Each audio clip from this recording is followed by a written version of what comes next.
Hi guys, মোৰ অন্য এটা মিনি ব্লগলৈ আপোনালোকক স্বাগতম জনাইছোঁ।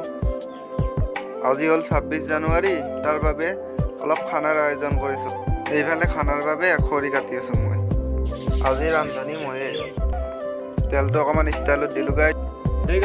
অলপ মছলাটো ভাজি লওঁ অলপ। মছলাখিনি ভজাৰ পিছত মাংসটো দি দিলোঁ।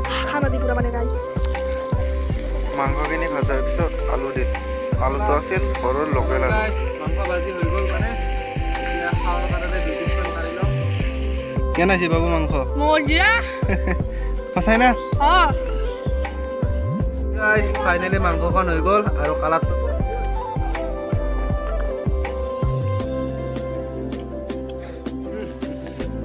মজা আছে গাইজ, মজা। বাবু খানা কেনে আছে আজি? ভালো আছে। সঁচাই না? অঁ মই আৰু এতিয়া কম না। দে খা খা।